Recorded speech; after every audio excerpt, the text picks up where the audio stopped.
What's up, guys? So today I want to go over a topic that I get asked a lot. It's probably my most asked question on my sharpening videos, and that is, how the heck do you sharpen a recurve blade on a flat stone? And is it even possible? Now, first off, I think I need to mention that this is not the recommended method for sharpening a recurve blade. And if you sharpen a lot of recurves, or if you sharpen a recurve and then constantly go back to a normal straight blade, it's going to prematurely wear out your stone, and I'll get to more of that in a second. There's better systems on the market for sharpening these. One of those is the Lansky Turnbox. It's a great little cheap system that works great for recurves. It has these really narrow round stones, and you can use these in the system, kind of how it's designed to be used. Or you could use these by hand if you just wanted to take one of these with you and sharpen your knife in that manner. There's also the Spyderco Sharp Maker, which is a little bit better system than the Lansky. It's a lot more expensive though, but you do have a lot more options as far as stones go.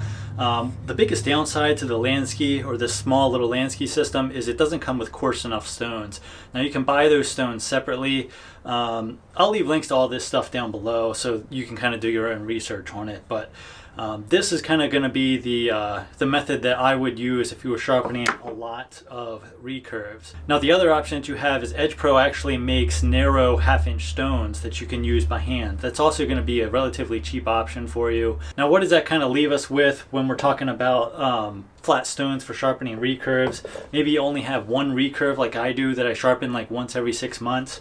I'm not going to go out and spend like $100 to sharpen one recurve every 6 months. It just doesn't make sense. Now basically what I did before I ended up getting this little thing here was I used my Norton stones and I used the corner of my stone.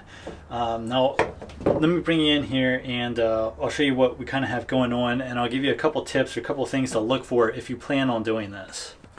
So first off, we need to address, I think, the issue of height. You definitely can't really sharpen a recurve very well on the corner of a stone if it's sitting flat on a workbench like this. You need to get it way up in the air and off of the countertop or whatever surface you're using. Now the other thing that you want to look at real quick is the corner of your stone. A lot of times these wet stones, just through the process of sharpening and flattening, will end up getting real chipped up edges, and even tiny small chips can interfere with the sharpening. You want to smooth those out, and the best way that you can do that is with a piece of sandpaper and a block of wood, and you just kind of work this back and forth. You don't have to go crazy with this, and I wouldn't go crazy with it. You just want to get it enough so that the whole entire edge here is smooth. If you feel any chips in this edge, you need to smooth those out before you take your blade to it. Now the reason that this is going to wear out your blade prematurely is because when you're constantly taking the corner of the stone down like this to sharpen a recurve, and then when you go back to kind of a straight blade like a full flat ground Endura, when you place the Endura back on the stone, this corner here is not going to touch the back of the blade. So you're going to have to reflatten the stone each and every time you go back and forth between blade types. That's why I would highly recommend you buy something specific for recurves, or just buy a stone that you use just for the recurve. Now once you have a smooth corner here, or a smooth section of stone to work on, the best way that I found to do this is to work the knife in the backwards direction on the corner of the stone. You also want to apply extremely light pressure. If you apply too much pressure to the corner of the stone, you can do a couple of things. You can either put another giant chip in the corner of your stone, or you can put a giant chip in the blade. This is also the reason that I move the stone in the backwards direction, only because there's so much pressure there on such a small portion of the blade that if you're not extremely careful bringing the blade in a forward direction, you can easily take out a giant chunk of the stone. You'll just slice the entire side of the stone off. So work slow and work in a very controlled movement. These pressure points are very small, and it's really easy to kind of mess up.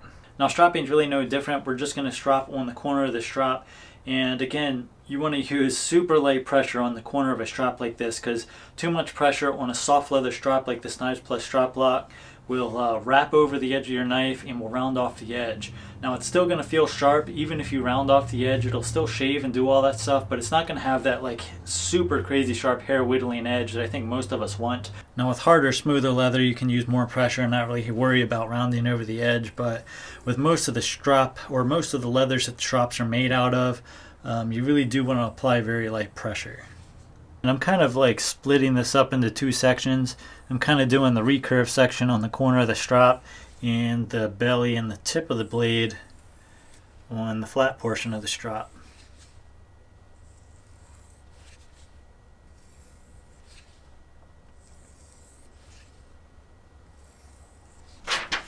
And I'll do the old paper test just because, I mean, it's sharp.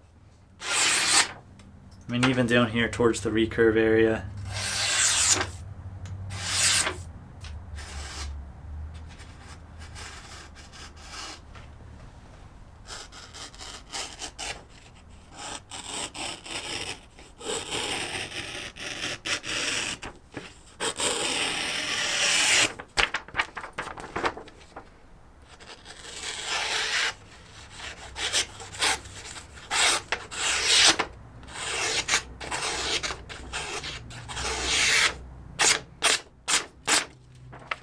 I don't know. Hopefully this kind of explains a method that you can use for sharpening recurves on flat stones. Again, this is not what I would recommend doing. I would highly recommend getting stones specifically for recurves if you sharpen a lot of them.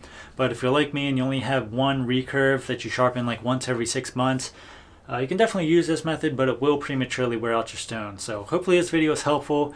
Don't forget to subscribe. If you're not subscribed, don't forget to like the video, and we'll see you on the next one. And just realized my camera's all crooked.